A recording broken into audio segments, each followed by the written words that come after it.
Am I going crazy, or did my girlfriend's extremely rich and extremely controlling parents plant a pocket knife in my carry-on so that I would get flagged by security?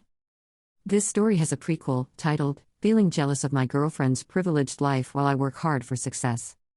I, 23F, have been in a lesbian relationship with my girlfriend, 23F, for 2.5 years, and we are both very healthy individuals. Our relationship is secure. We are able to communicate openly about any issues that arise, besides this one lull. I really need some advice on how to handle my complicated feelings. My girlfriend comes from a wealthy family and often goes on luxurious international vacations with them. The last 2 times they've traveled abroad, I stayed at their place to dog sit. Her family is incredible and treats me like one of their own, doing so much for me. She loves me for who I am and never makes me feel obligated to buy lavish things for her. When she pays for things, she does so out of kindness and never makes me feel belittled. She understands my financial situation and never judges me for it. Her family is newly wealthy. Her dad grew up poor and made a name for himself as an MD. They just hit bringing in $1 million this year and are continuing to expand. Meanwhile, I come from a poor background and never went on family vacations. I just graduated college in May and start my job in July. I worked tirelessly to land this job without any family connections, paying my own way through college while working to cover rent and tuition. Here's where it gets tricky. I can't help but feel envious of her life. She never has to worry about money and can do whatever she wants whenever she wants. She's amazing, not stuck up at all, and fully aware of her privilege. She often pays for us when we go out. Yet, I can't shake this jealousy about her ability to float through life effortlessly while I have to grind and start my adult life immediately after college. Because it's not about anything she does, I don't know how to bring it up to her. To make matters more complicated, she will be studying abroad in Scotland this year, and if I had the same opportunity I would take it in a heartbeat, but I just don't have that privilege. How do I cope with these feelings of jealousy and frustration? Original post, almost a year later. I'm turning to Reddit because I need an outsider's perspective on something that's been really bothering me. For context, my girlfriend, 24F, is getting her doctorate, and her parents financially support her while she's in school. The issue is, they use this support to control every aspect of her life, where she can live, how much time she can spend with me, 24F, and even the places she's allowed to go. Over time, through a lot of reflection and conversations with me, she's realized this isn't normal and plans to fully distance herself once she secures a stable job that can help pay for her degree. We've been together for 3 years, and as time has passed, her parents have started trying to control aspects of my life as well. I grew up poor and have always financially supported myself. I used to drive a beater car that finally gave out, and for Christmas, her parents gifted me one of their cars. While I was incredibly grateful, I always felt like there were strings attached. For instance, the car isn't registered in my name, which created issues when trying to renew the registration. It also has an app that allows remote access, starting the car, tracking its location, etc. I never asked for access because I knew they were using it to keep tabs on me. I even got a text from my girlfriend's dad once, letting me know I had left the car door unlocked, confirming to me that they definitely monitor it. Recently, I applied for a job in the city where my girlfriend and her parents live. Since my girlfriend is currently abroad for her doctorate, she wasn't home when I stayed with her parents for my first round of interviews. While I was there, they kept pushing the idea of me living with them to save money to buy a house. I was polite and considered it in conversation, but I knew that wasn't something I wanted. During my visit, my girlfriend's friends invited me to go out to a few bars one night, but her mom had an issue with me being out late, so I ended up not going. Now, here's where I need perspective. I flew home that Sunday with just a carry-on bag. I didn't unpack right away, and when I finally did laundry on Tuesday, I found a rusty pocket knife in my load of clothes. I was completely confused because a pocket knife is not something I own or have seen before. I sent a picture to my girlfriend to see if it might belong to her brother and had accidentally gotten mixed up in my stuff. She said she'd never seen it before and sent it to her family group chat to ask if it was theirs. Her parents' responses were, "Mom, what? LOL. I didn't give her any laundry. And it's dirty on top of that, so I definitely wouldn't give her something dirty. LOL. Think about it, love. That's kind of concerning because she didn't check a luggage last time she was here. She carried on. She would have been in trouble. Dad, nice. Contraband. And she flew with it." Their first reaction wasn't confusion, I've never seen that before. It was immediately defensive and focused on how I could have gotten in trouble at the airport. I hadn't even thought about the fact that I flew with it. I was just trying to figure out where it came from. But their reaction, combined with everything else, has me spiraling.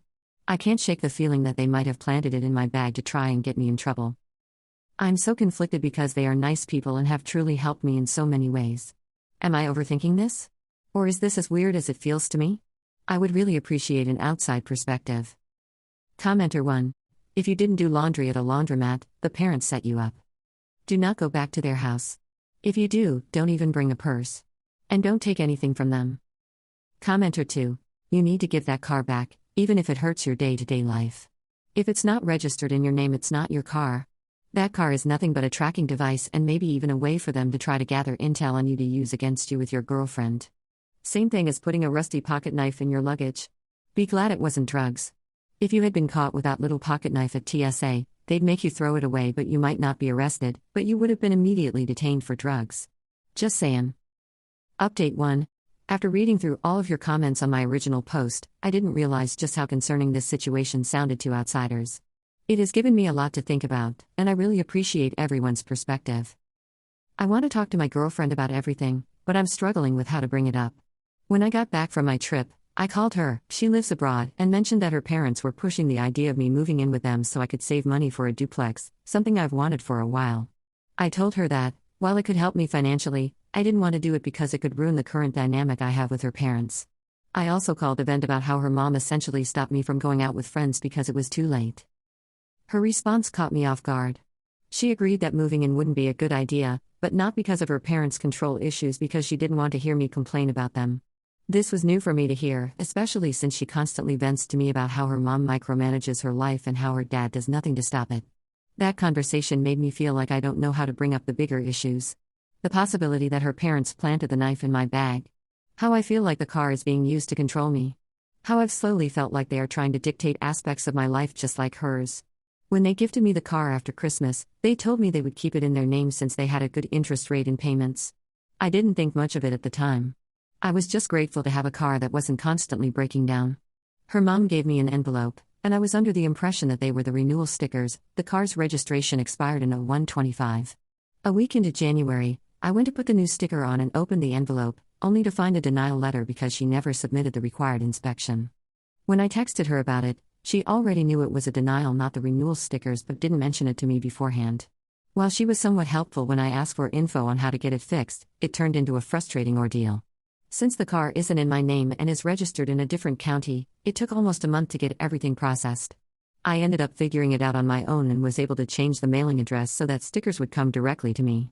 But I still haven't received the stickers. It's been 3 weeks. After reading everyone's comments, I can't shake the feeling that this might be intentional. My temporary receipt from the DMV is only valid for 31 days, which means it expires next week.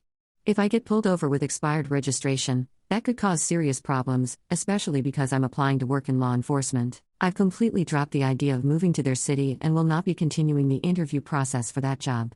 I also know that I need to get a new car as soon as possible.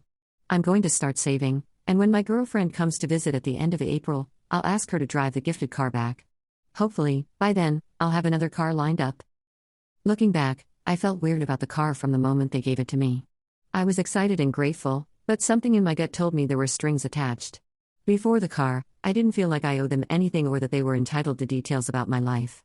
Now, I feel like they use it as leverage to monitor me. I know I need to talk to my girlfriend about this, but I want to approach it in a way that isn't judgmental, just honest about how I feel. We generally have good communication, but I'm worried about how she'll react, given her response to my last call. To also address the comments about timeline for when my girlfriend will be financially free from them, I think it will be a very long time. They have given her everything she's wanted and needed her whole life. She doesn't have to work. She is only in the last few months starting to realize that her parents are leveraging money to control her, and is starting to want to look for jobs while going to school. Which I am very proud of her for coming to this realization, as I know it was not easy for her to do. But I honestly think it may be years before she actually stops being provided for. Does anyone have advice on how to navigate this conversation? How do I explain everything in a way that she'll understand without making her feel defensive? Also, I understand that timelines as far as age do not match. I am trying to keep this as anonymous as possible. Update 2. A lot has happened since my original post, and it's honestly hard to even know where to start. I got my own car fixed and no longer drive the one that was given to me, the same one involved in the initial situation. When I finally told my girlfriend everything, she believed me and wanted to get to the bottom of it. I felt relieved. I also talked to a few of my childhood friends, people she's only met once and who live out of state, just to get some perspective. I was intentional about who I shoot to speak to. I picked people who do not know her family, and knowing the information we talked about would not change their dynamics because they don't know each other. I still wanted to honor her and our relationship. When I told her, though, she flipped. She didn't speak to me for a full day and said I had betrayed her trust. Then she told her dad that I thought her mom planted the knife, which I never said. If anything, I've always quietly believed it was her dad. This was a much worse betrayal. She went to the source, and finding that out hurt me so bad, and I don't think I will ever heal from that. We fought, eventually talked it out, and kept moving forward. Or tried to. Then about a month ago, everything imploded. Her dad found out her mom was cheating. The evidence? 7 back and forth messages between her and an old family friend catching up. That was it. But it didn't matter, he spiraled. While my girlfriend was home, he started screaming at her mom, calling her a slut, just completely degrading her. It got so intense that my girlfriend had to kick a door open out of fear. The next day, he kicked her mom out, cut off her phone service and all her cards. She's a stay-at-home mom with no personal finances. He left her with nothing. My girlfriend came to stay with me after that, trying to get space. He started blowing up her phone with unhinged messages just because she set a boundary. Meanwhile, her mom went back to the house while he was at work to grab some of her things and found her computer background changed to a picture of the man she supposedly cheated with. When she walked into the bathroom, all of her perfume bottles were smashed and shards of glass everywhere. On the bed? An assault rifle laid out. Intentionally placed. Meant to intimidate. A week later, he invited her, the mom, out to dinner, but only communicated through their son, saying things like, "Tell your mom to come to dinner." At dinner, he acted like everything was normal. Held her hand. Made her think things were mending. Then, mid-meal, he slid her an envelope. Inside was a Mother's Day card from her own mom. But written over the sweet note in thick black Sharpie, "Do not make a scene. We are getting a divorce." With his ring inside the envelope. It was calculated. Disturbing. Cruel. And it was all done with a smile on his face in front of their children. Watching this unfold shattered something in me. I watched my girlfriend's entire world collapse. She had always held her dad in the highest regard, saw him as someone who could do no wrong. But I thought, finally, maybe now she'll see what I've been seeing all along. Because I never truly believed her mom planted the knife. I always felt it was him. He's dangerously intelligent, and that's what makes him so terrifying. His attacks are calculated and psychological. But then, after 2 weeks of crying in my arms, telling me how scared she was, she went back. And the same night she got back, she said she had a good talk with her dad and that they were good now. Just like that. After everything. Now her mom is fully moved back in. They're all acting like none of it ever happened. And my girlfriend is doing the same. She's giving herself no space to process. She's always been expected to be everyone's rock, to hold it all together, and now she's doing that again, pretending everything is fine. I couldn't take it anymore. After being on the phone with her and hearing her interact with her parents like nothing happened, I finally told her the truth, that she's being manipulated. That it's hard to watch. That I will never see her parents the same way again. That I don't want a relationship with them moving forward. It hurt her. Deeply. She wants me to be good with her family. I get it, they mean everything to her. But I will never be good with them. I'm still so angry for her. Because all I see is how they use her, manipulate her, and take advantage of her loyalty, and she doesn't see it. We argued again. I'm exhausted. We're supposed to be moving abroad together in 2 months, and yet we're both trying to live in completely different realities. I love her, but this is breaking me. Commenter 1. Your relationship is over. Please take it out back and shoot it already. Watching this miserably play out isn't fun for anyone. Commenter 2. I don't agree that our relationship is over. We are really great in person, have been doing long distance for a year, and for the most part have continued to push each other to grow and be better versions of ourselves. We just need to learn how to navigate her family dynamic in a way that I get to keep my boundaries and she still gets to feel connected to her family.